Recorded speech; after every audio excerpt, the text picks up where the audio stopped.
Okay, so day one of training camp is in the books, and Jordan Mailata compared Jalyx Hunt to Micah Parsons. Meanwhile, first round rookie Jihaad Campbell, who everybody thought wouldn't practice, not only did, but also showed out multiple times. So much to break down from today's practice, including the huge shakeup from Fangio with Cooper DeJean, plus another one-on-one battle between AJ Brown and Quinyon Mitchell like we saw last year, and the newest wide receiver showing out for beat writers and AJ Brown. You gotta hear what he said. What is going on, everybody? I go by Philly Mike, and this is the Philly Talk Podcast. If you rock with our Philadelphia Eagles, hit that like, subscribe to the channel, and turn on that notification bell so you don't miss the videos. So the Eagles have been busy today with the first scheduled training camp practice. No pads. However, it lasted about 75 minutes, and we got to learn a lot already early in the morning of day one. We'll start off with we have one player with a designation. Nakobe will start camp on PUP. He's doing a great job with his rehab. Can't wait to get him back. Other than that, everyone else will be on the field. So, of course, the next question was about the other injured linebacker, rookie Jihaad Campbell. And Nick Sirianni confirmed that he would be out there practicing day one of training camp. On to the injury report, nothing serious, but Jalen Carter and Kenyon Green didn't practice, and Jihaad Campbell and Cam Jurgens were labeled limited, but their snaps were just managed as they both got snaps in 11 on 11s. Although Jihaad Campbell's reps were on the second team with rookie Smile Munded, Jihaad Campbell did get a PBU across the middle and also blitzed Jalen Hurts on a separate play, affecting the throw and making it an incomplete. Good early signs of him showing his athleticism and the fact that Vic Fangio is going to play him all over the field. As for the first team defense day one in training camp, they started out in base formation, which of course they don't play a lot of throughout the season, but we might see more in training camp simply because Vic Fangio is shaking things up. The exciting mics were the safety tandem. You heard me. Reed Blankenship on one side and Cooper DeJean on the other side as the two safeties, with Quinyon Mitchell and Kelee Ringo as the outside corners. At the linebacker position, you had Jeremiah Trotter Jr. and Zach Bond.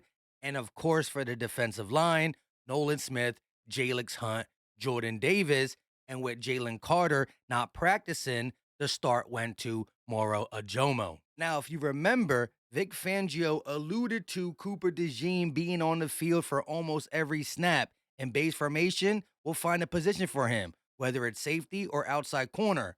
So far, they're putting him at safety. It's early. However, the 2 or 3 base package defenses featured him at safety with Ringo on the outside. But once again, the majority of the defense played is in nickel packages where Cooper DeJean lines up in the slot like he did all last year and played at a high level, so high AJ Brown has a new nickname for him. You know, I joke around with Coop all the time. I call him All Pro Coop, APC, All Pro Coop. You know, because this is gonna be a year for him. I'm not trying to put pressure on him, but you know, I tell him all the time, I'll make you All Pro. You know, and that starts in camp. You know, each and every day. So Fangio got big plans for Cooper DeJean, and AJ Brown thinks it's going to be an all-pro season for 33. As for training camp, this is day one. He might not play safety going forward. He might jump to the outside corner spot in base defense, especially if Kelee Ringo can't hold it down.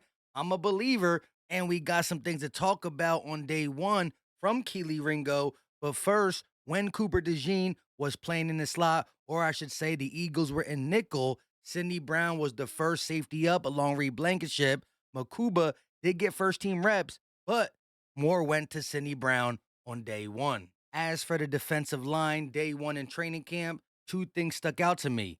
One, Jordan Davis is listed at 336, but the guy looks like he's in the best shape of his life. He is as thin as we ever seen. Now, again, we need him to eat up blocks, but if he's still 336, he can eat up them blocks. Look at him here.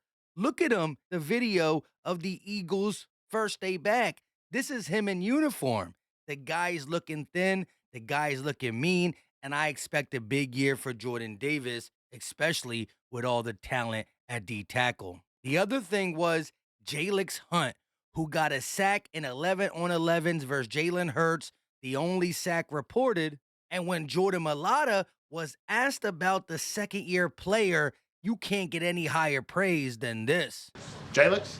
Oh, man, he's going to be special. He's going to be special, man. Just his burst, he has tendencies like Micah, just to be able to cut on a dime like that. Man, I'm so proud of that guy, the way he works. How do I go from Josh Sweat to Jalyx, man? It's crazy. I was just like, man, Howie, give me a break for 1 year. Jesus. Jalyx is going to be a star, man. And I'm glad that I get to go up against him because I know that if he's giving me hell, he's going to give everyone else hell. So, My goodness, said he's special, going to be a star, compared him to Micah Parsons, and also said if he gives me all pro Jordan Mailata problems, he's going to give a lot of other people problems. And we're talking about a second year guy. Remember, nobody knew about him when he was drafted, but Vic Fangio loved him in college at the Senior Bowl. It was a Fangio pick, and everybody's about to know this man's name. 58 is back getting sacks at Midnight Green. Shout out to the older Eagle fans who know about Trent Cole, but I love 58 on Jalyx Hunt.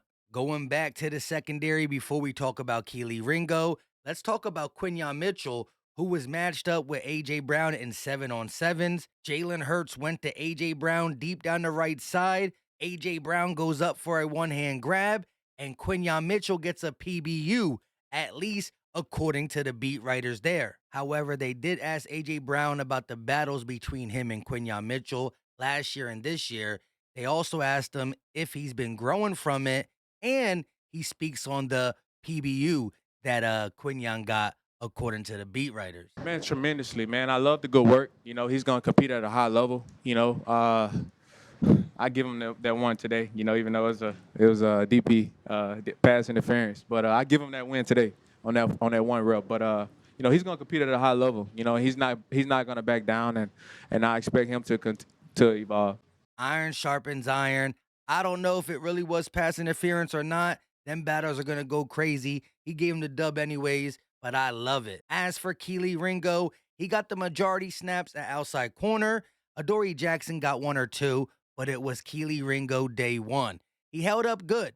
A.J. Brown had a back shoulder catch from Jalen Hurts to A.J. Brown over him. Contested, but not enough to stop A.J. Brown, which not easy for even all-pro corners. However, there was a catch over Kelee Ringo made by Terrence Marshall Jr. It wasn't in 11-on-11s. It was 7-on-7s. Again, he got beat, and Terrence Marshall made the catch. There's going to be some lumps in Kelee Ringo. We can't judge him off of one practice. He was out there the majority of the day, and only 2 reported catches on him. Again, Terrence Marshall beating him might have some people concerned. However, A.J. Brown said that Terrence Marshall Jr. has been balling. He's coming along quite well, honestly. Even in the spring, he was making a lot of catches. I know you guys didn't see it, but he's gonna make the room very uncomfortable, you know, and that's a great thing, you know. And I'm excited to see the room continue to evolve. You know, not just him, but you know, everybody push each other.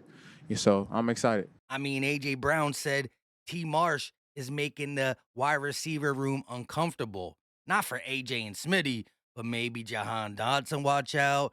Maybe Johnny Wilson, watch out. I don't know. I'm a believer in Dotson's production getting higher, especially rocking number 2 and a whole nother year with Jalen Hurts. But hey, Terrence Marshall Jr. was nice at LSU. We'll see what happens. Flipping things over to QB1 Jalen Hurts. He had a solid first day at training camp. Like I said, no pads. He had a 20-plus yard deep pass to A.J. Brown.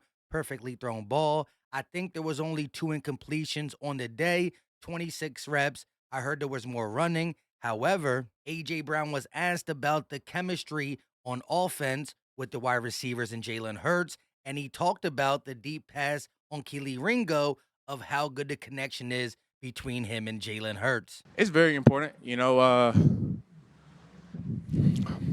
Like today on the goal ball today, you know, me and Jalen just said 2 things to each other, and it was like It was simple, and that comes with, experience and time, And so that's why it's important just to have those guys in the offense, of familiar faces, because you know each other. You know the body language, the verbiage, and that's very helpful.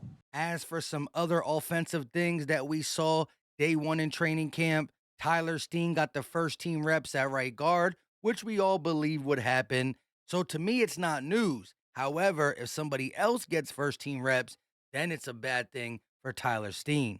Staying with the offensive line, Drew Kendall, the rookie, took over the second team center position in OTAs. We saw the second team center as Brett Toth. This time, Drew Kendall and Brett Toth stayed on the second team but played left guard. As for the Eagles' new full-time fullback, Ben VanSumeren, went from linebacker to fullback. He also got snaps at the running back position. Yes, they said he was looking pretty fast out there. Granted, the running back snaps are on third team, but he might be more than just a fullback, or at least the Eagles might draw up some plays where instead of him blocking, he runs. Some trickery in that. Maybe he can catch some passes too. Flipping things over to the quarterback position behind Jalen Hurts, Tanner McKee was up next. He had a really nice pass to Johnny Wilson, another great pass to Terrence Marshall Jr., and one play, Tanner McKee ran a quarterback keeper and rushed for a decent gain, tricking the whole Eagles defense. They were calling him Mike Vick. Of course, they were joking, but still, it's interesting to see Tanner McKee utilize some athleticism. As for the third string quarterback, it was rookie Kyle McCord out of Syracuse over DTR, as I predicted early in the offseason. I don't think DTR is going to make the roster. He had a couple decent throws. DTR did come in again after Kyle McCord. The Eagles drafted him for a reason. I don't see them releasing him. I think it's going to be Jalen Hurts, Tanner McKee, and Kyle McCord. Lastly, as it pertains to fielding punts, they had Cooper DeJean, Jahan Dotson back there, Anaya Smith, Giles Jackson, and another practice squad receiver. Can't remember his name, but Giles Jackson is a guy who was invited to rookie minicamp and made the team. So shout out to him, and maybe we utilize him on special teams somehow, some way. I know we got Avery Williams. He's been nicked up. We'll see all what transpires. With all that being said, I go by Philly Mike. This is the Philly Talk Podcast. Leave your thoughts in the comment section. We'll go over some more stuff tomorrow as more info comes out for day one of training camp. These are my initial thoughts with the reports I read. I love hearing from y'all. Muscle up if you're Philly strong. Like, subscribe, share, turn the notification on, and I'll catch you on the next one. We out.